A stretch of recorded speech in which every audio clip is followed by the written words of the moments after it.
All right, welcome. We're going to start. My ears are already ringing. Okay. We're going to get some archetypes. Let's see what comes out. Okay. I'm just going to take these three. First, we have the ring. Then we have the ocean. And then we have empty room. Okay. So starting with the ring.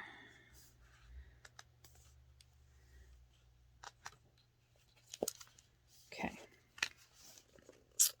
The infinite, the wheel, the connection. The ring is an image of connectedness. Rather than viewing life as linear, as a series of progress achievements. I don't know if you've remember me saying this, Jeremy Burmy time, how we think everything like happens like this, but it doesn't. If you don't know what Jeremy Burmy time is, it's just kind of funny. Just look it up. Life is not linear as a series of progressive achievements. The ring challenges us to the sense of cyclical, infinite nature of our world and experiences. Beginnings and endings fall by the wayside as we practice seeing ourselves as part of the cosmic circularity of creation. For this reason, it's no surprise a ring is worn on the finger to represent eternal love that surpasses space, time, and worldly things. So much can be projected onto the archetypal image, because it mimics the Earth's orbit around our great sun and the intimate bond between two lovers. It is the micro and the macro united. This card calls us to deepen connection within self, other, and the world at large. Meanwhile, there may be a literal ring waiting to adorn your finger. I'm picking up on a lot of love stuff, so just be careful because it is Mercury retrograde. Yeah, and there's the fly. Oh, man. Okay. Again, and every time I talk about that. So take stock of the jewels you adorn yourself with. Watch out for rings you wear out of habit that keep you connected to the old you. Interesting. Study images of the mandala, the Unus Mundus, or the Ouroboros, and the medicine wheel. When it's light, it's connectedness, humility, and sacred cycles. When it's dark, it's unconscious repetition, starving for connection. Okay, so next we have the ocean. Go back a little bit.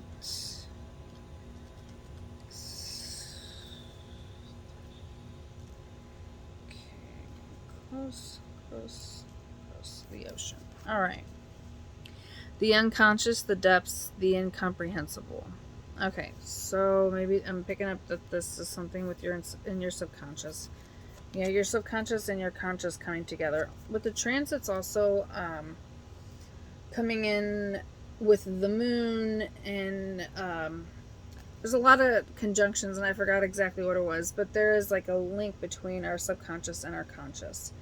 And I know it has to do with the Taurus in our North Node, and the moon is in Taurus right now.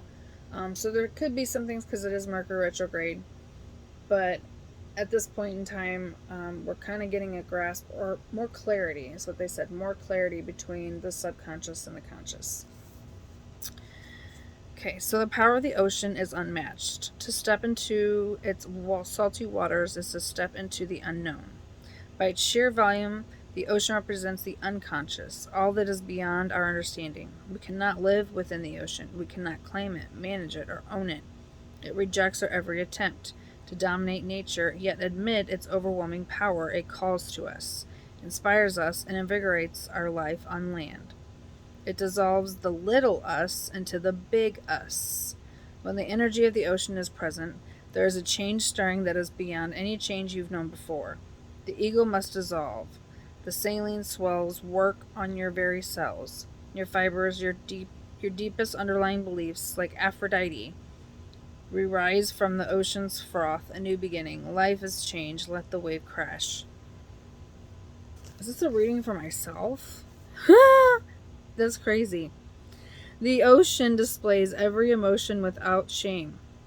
To witness its glassy moonlit surface and its unforgiving storm is to know the full spectrum of the human experience. Study waves, touch their surface, get into the water, no matter where you live. Each drop is part of the whole. The ocean is in every tear. The reason I say like with me is because like The Ring, I've been getting personal messages about like love coming to me. I'm focused on my career. That's usually when things happen like that. So like if you're focused on like love, your career would like prosper. Focus on your career. It's like your subconscious. You have the idea, but then you let it go and you let the universe do its job. It also says jewel in there, and all that, and then it had the unconscious, the subconscious, and I've been reflecting very much so. I don't know. It's just a little crazy. Pretty cool. Okay, the empty room. This reminds me of the space card in the Prism Oracle too. I'm going to go ahead and look and go a little bit further.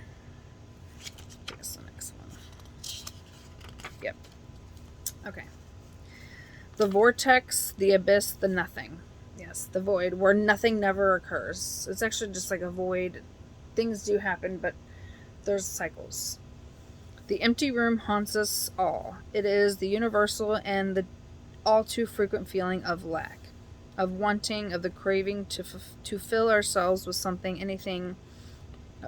We too often attempt to remedy the discomfort of the empty room by any means necessary, leading us to a culture of more. Ironically, the empty room is filled to the brim with potential, yet we perceive it as not enough. And that's why I was saying it's where nothing never occurs, because that it can't happen. Even if there's stillness, there's still something happening.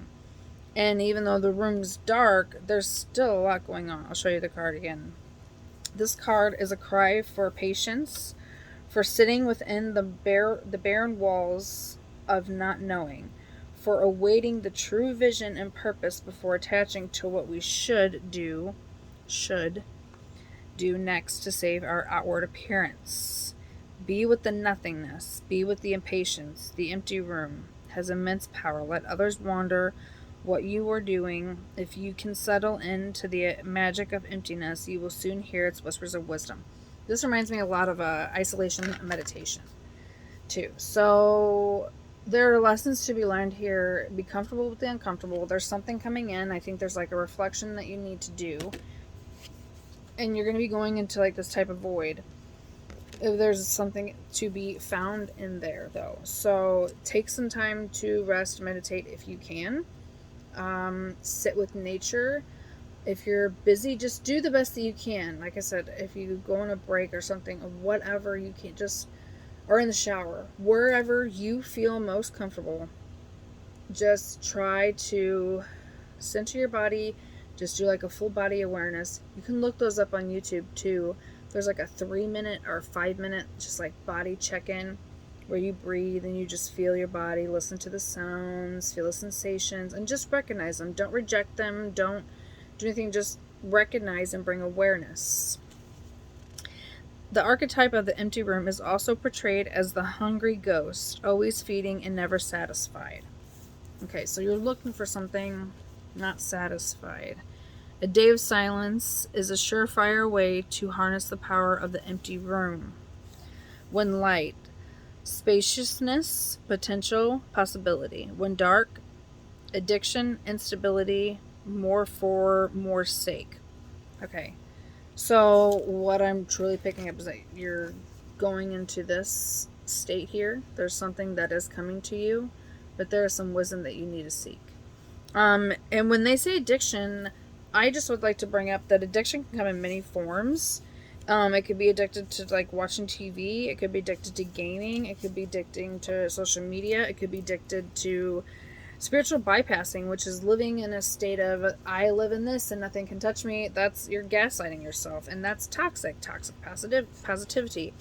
So no matter what it is, take some time to reflect on it and be like, okay, what is it that I need to do? Maybe it's spending money.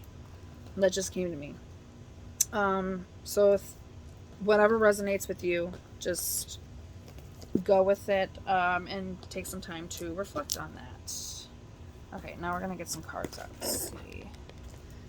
And then I do have clarifiers because there's a lot going on with Mercury retrograde, and I feel like clear, see, 4 wands.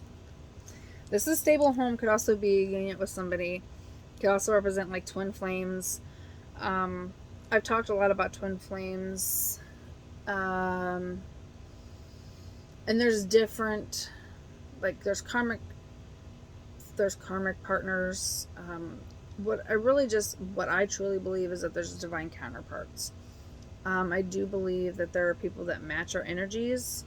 I don't feel, though, that twin flames are for love. I honestly feel like it's healing, okay? Because you're already in union, like in spirit. If it's your twin flame, it's from one spark, the soul, and then the soul separates, okay? So I feel pretty much in union. Come down to earth, you show each other what you need to heal, and then usually you separate. And I do feel like there is a prospect to where you can unite with your twin flame, but that's not the main focus. But I do feel like that's coming in. And the reason I'm saying this is because maybe there are some things that you need to shed or reflect upon before this comes in. Fool. Okay. So you might be taking a leap of faith towards somebody. Something. What are you taking a leap of faith towards? This is Fool. Ace of Cups. Divine love. Okay. What is this divine love? This Fool's taking. King of Swords. Could be an air sign. Doesn't have to be. Just could be something that's more logical. And you switch gender roles as you see fit. It can be man or woman. Doesn't matter. Masculine energy is just within everybody. This is someone that's very intelligent, very smart, very logical. They can seem a little emotionally detached. That's because they come from like a left brain perspective towards everything's analytical, everything's logical. You always have to have an answer, and the right brain is more of like more creative, the more feminine side. Left brain is masculine, right brain. So that's kind of what I'm picking up, is that they are kind of much that type of person. Okay, Seven of Pentacles in reverse. What's the Seven of Pentacles about? The High Priestess, Six Swords in reverse. Okay.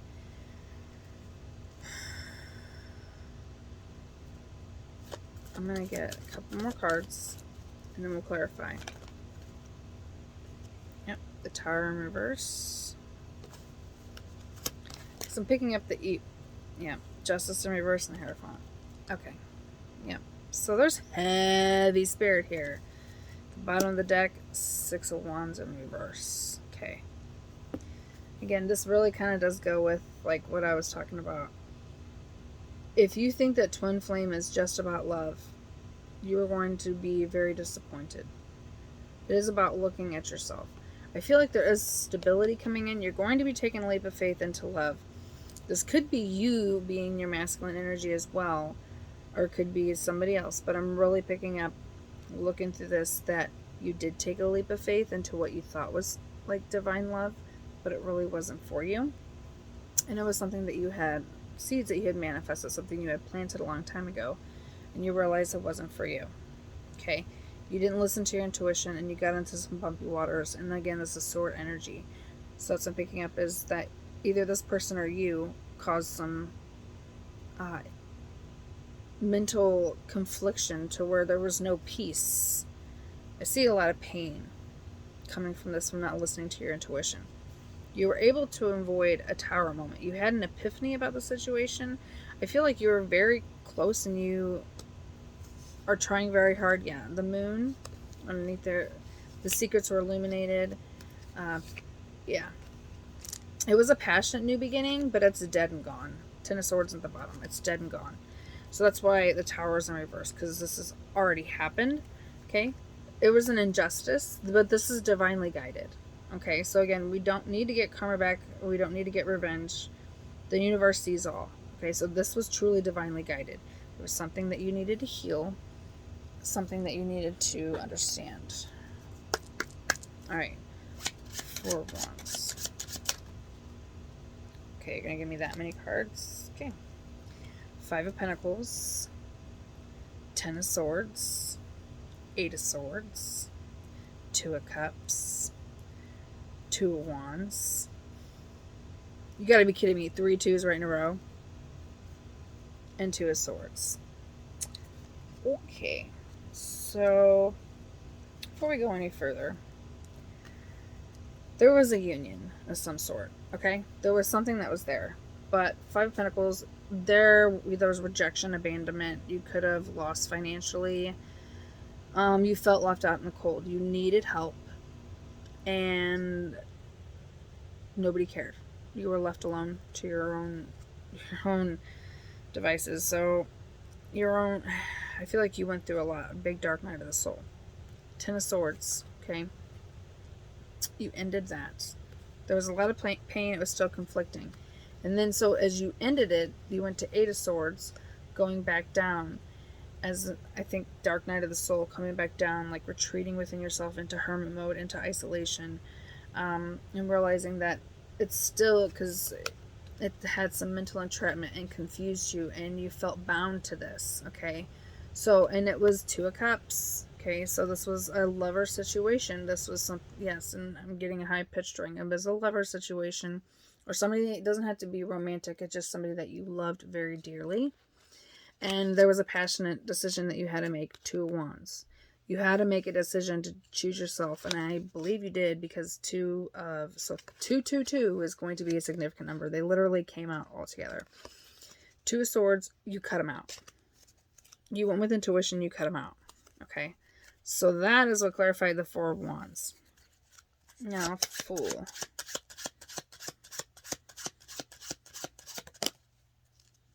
Queen of Pentacles. You're grounded, stable, mature, self-made, and I feel like you entrepreneur, doing something for yourself. You are stable, and that's in your feminine energy. That's why you're taking a leap of faith. This is Ace of Cups. That's why you took a leap of faith. Ace of Cups. Ace of Wands. I told you at the bottom of the deck it was Ace of Wands. It ended. I think there was a past situation.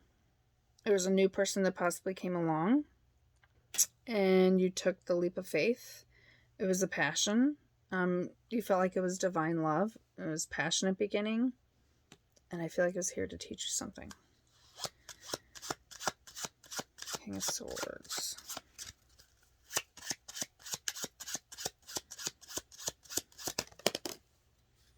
Four Wands came out sideways. Yep. King of Swords. 4 Wands came out sideways. Could have been a potential counterpart, but there was something that happened. 10 of Pentacles, upright. Okay, so this is your energy as King of Swords. You cut them out, especially with the 2 of Swords. You cut out this person. So it's like you had a past situation. You ended that. You met somebody new, and it seemed different. It seemed great, but soon you were able to pick up that it wasn't. It was all passion. And you were like, okay, this union isn't for me. I'm going to go after my 10 of Pentacles. So you cut them out with your masculine energy. You were done. Didn't care. Again, could seem a little arrogant, a little detached, a little mean.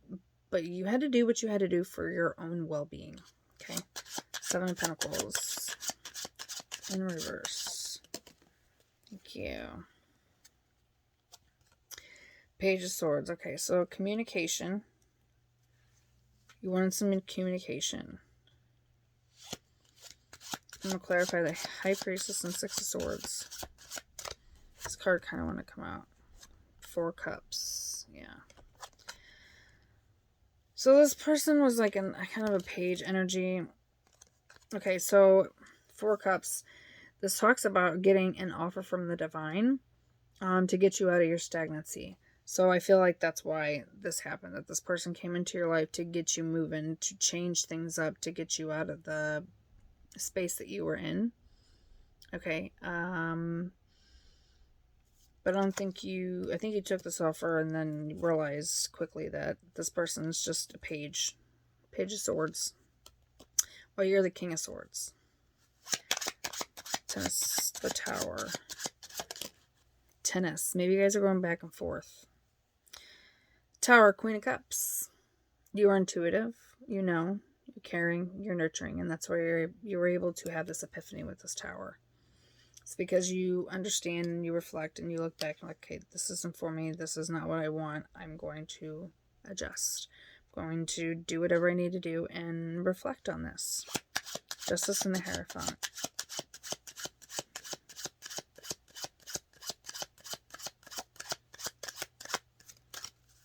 Ooh, doesn't want to talk. I don't want to tell you. I want you to keep, yeah. Six of Swords. You will be moving into peace and calm. If you haven't already, you will be very soon. And then we have Ace of Pentacles. You're having a new opportunity in abundance. Something abundant is coming your way. Ace of Hearts. Ace of Cups. Which I don't take reversals because of these, because you can't always see them. But this is Ace of Cups and Page of Cups. Seven of Wands, Seven of Cups. There's a lot going on here. Just keep going with this opportunity. I think you've been doing really, really good so far. Just keep going and just know that no matter, you're always on the right path, even if you are messing up or you don't feel as great or whatever. Just know that it'll all work out for its highest good. Even when in the worst of times, you're there to learn some wisdom, especially with that. It reminded me of the Space card. It was like the dark room. Sit and meditate and gain some clarity. Hope this helps.